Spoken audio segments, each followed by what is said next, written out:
Hello guys, so we are going to continue the discussion with respect to inversing function, and in this video I will just try to show you how you can go ahead and find a inverse of a matrix. Okay, so in this topic we will be discussing about two important concepts. One is determinant and how you can probably inverse a specific matrix. Okay, so first of all let's take this as an example with respect to a 2 cross 2 matrix.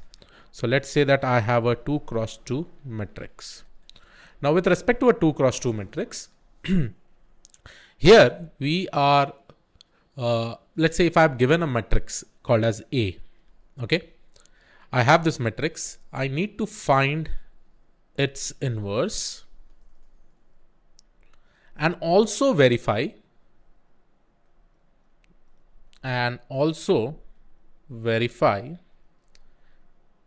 inverse using a vector transformation, because I've already told you two important conditions with respect to inverse, right? What is 1 to 1 and what is 1 to, right? So we will consider a matrix and then we'll try to see whether first of all we'll try to inverse that entire matrix, and that matrix will specifically be used for transformation. Okay, so let's say I have a matrix called as A. Now in this A, let's say the elements are like 2 cross 2, 4, 7, 2, 6. So here initially we'll go with 2 cross 2 matrix. Okay. Now in order to probably find the inverse of A,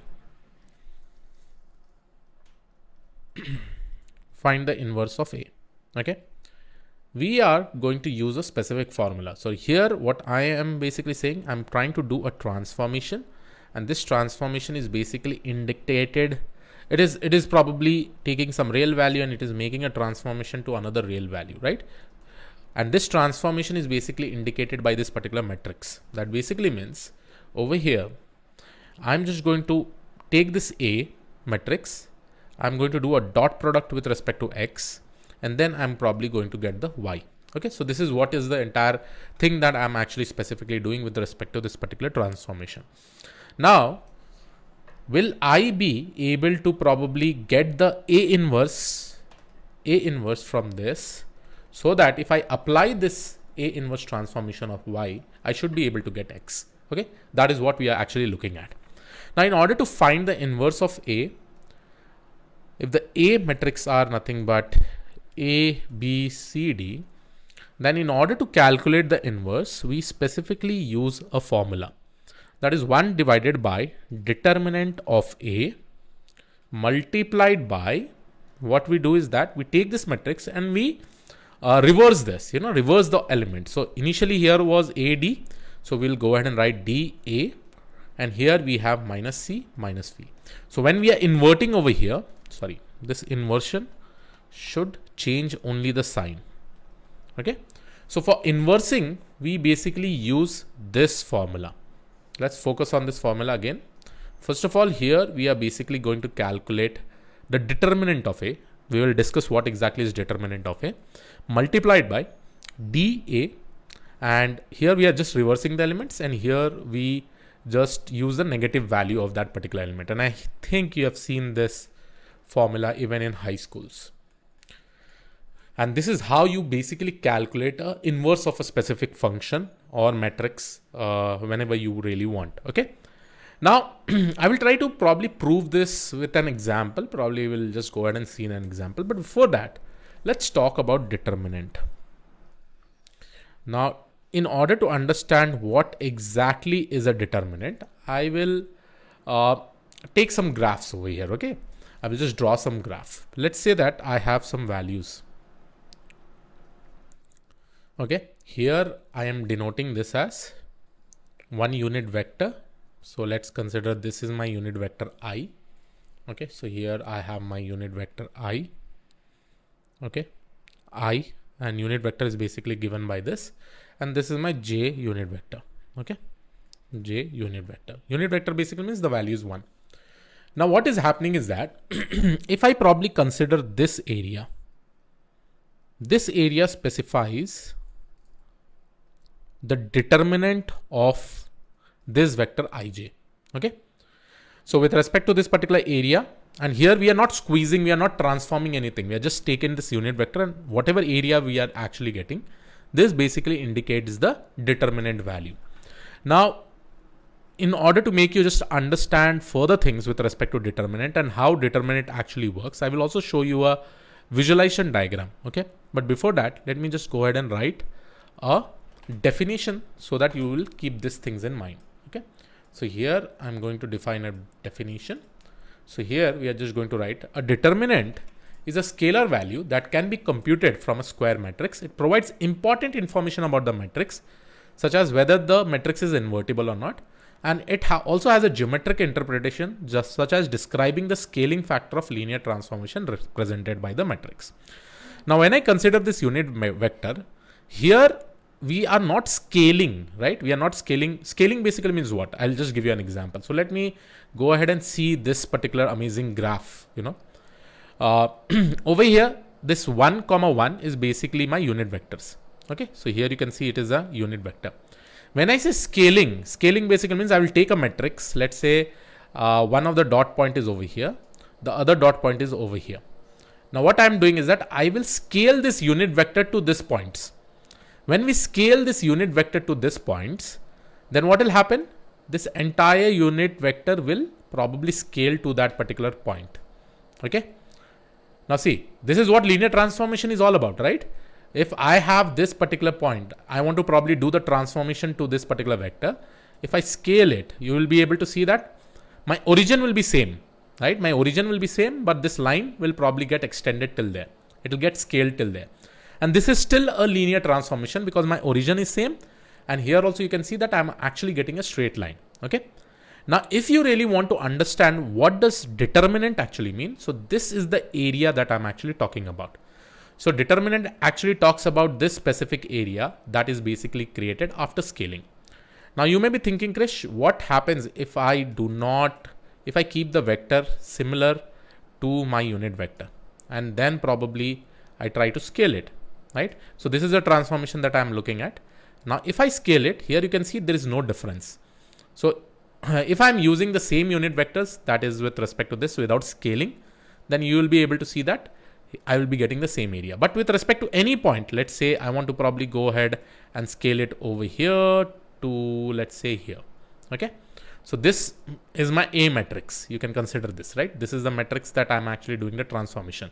This is my XY coordinate. Sorry. I can consider this as my XY coordinate. Let's say this is my XY coordinate. So here is the values. You can see 2 and 3. And this is the value 4.96 and 2.04. So once I transform this, see, it is scaling to that particular location, and determinant is basically talking about this area. Okay. Now this is nothing but this is called as linear transformation itself, right? We are just trying to apply a function and we are trying to scale these values to some other values, right? Let's say this is my another value. I want to probably scale it over there. You can see the entire coordinate system got flipped, right? So I hope you're able to understand it. What does determinant basically mean? It talks about this specific area. Okay. And whenever we scale, this area may change. Even we may get a negative value with respect to the determinant. If we are getting a negative value, that basically means we have scaled probably in the negative direction itself, right? If we are not scaling, the value will be exactly 1, right? So I hope you have got an idea with respect to determinant. Now, we are going to use the same determinant to probably do the calculation to find out the inverse of A, right? And again, the techniques that will be specifically used. First of all, we need to find out how to calculate the determinant, how to calculate that scalar value. So determinant over here, how to calculate it. So if I have a 2 cross 2 metric, let's say this is like A, B, C, D. In order to calculate the determinant, I just need to go ahead and write something like this. AD, we will multiply the diagonal element AD minus CB. Once I do this, I will be getting that specific area. Okay. So this is how you basically go ahead and compute the determinant. And I hope you understood what is the importance of determinant. Okay. Now let's take this problem statement that we were specifically doing to calculate the determinant, right? I've taken this 4726. Okay. So we will take this example and we will go ahead and proceed in finding the determinant along with the A inverse, the inverse of this specific function. Okay. So let's go ahead and let's see to this. Okay. So here, first of all, what I will be doing is that I will just go ahead and take this, and the first step will be that let me go ahead and initialize my matrix again. A is equal to 4, 7, 2, 6. Okay.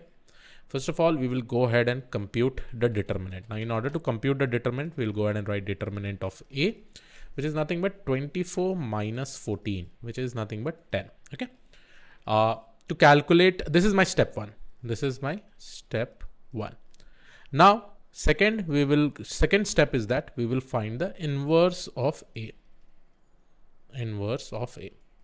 Now, understand one thing. Okay. Since always remember, if we get the determinant value equal to a non-zero value, then there is definitely an inverse of the matrix. Okay. Please keep this important information in mind. Okay. That basically means over here, since the determinant is non-zero, the matrix A is invertible.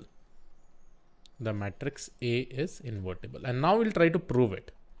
Okay. Find the inverse of the matrix. In order to find out the inverse, I have already shown you the formula. So it is nothing but A inverse is equal to 1 divided by determinant, or I can just go ahead and write determinant of A multiplied by, as I said, dA minus B and minus C. We have to reverse this and reverse the sign over here. I know what is determinant of A. It is 1 by 10. Now let's go ahead and write this. So D was initially this. So I'll go ahead and write 6, 4 and minus 7, 2. Okay. Now, when we specifically perform this scalar operation, I am going to get 0.6 minus 0.2 minus 0.7 and 0.4. So this is my A inverse. Okay. Now the third step will be that let's verify with any vector. Let's verify this any vector. Verify using a vector. Now to verify using a vector, you know that I'm going to apply this specific transformation on some vector. Let's consider one vector that I have is 1, 1. Okay. Now what we will do is that we will transform X using A, right? And then we will use A inverse to recover the original value, X, to recover the original vector, that is 1, 1, 1. Okay. Now, first of all, we'll go ahead and apply transformation using A, right? So let's go ahead and apply some transformation using A. Let's say here the transformation that I am going to apply will be y is equal to ax. So I'm basically applying a transformation on x, right? So this will be nothing but 4, 7, 2, 6. And when I apply this transformation to 1, 1. So once I apply this transformation, what value I'm going to get? It is very simple. 4 into 1, 7 into 1. So it will be 4 plus 7. And 2 into 1 and 6 into 1. 2 plus 6. So it is just like 11 and 8 value. Okay. So this is what is the transformation that I'm able to get. Now let's recover or recovering x using A dash or A inverse. So to get the A inverse, what will be my x be? Nothing but x will be A inverse of y. I know what is my A inverse. A inverse is nothing but, what was my A inverse here? 0.6 minus 7 minus 0.7. So let me just go ahead and write 0.6 minus 0.7 minus 0.2 and 0.4, right? When I do this a dot operation with y, what is y? 11, 8. I am basically going to get nothing but 1, 1. And this is what we really need to prove, right? And this is how we easily computed the inverse of a specific matrix, right? Now this was with respect to 2 cross 2. Now let's do the same example. So here I can just make a conclusion saying that thus A inverse successfully recovers the original vector x. So I hope you were able to understand the importance of determinant, and I've also shown you how you can probably consider or determine or find the inverse of a matrix. Here I've taken an example and showed you completely with respect to all the steps. So I hope you like this particular video. This was it from my side. I will see you all in the next video. Thank you.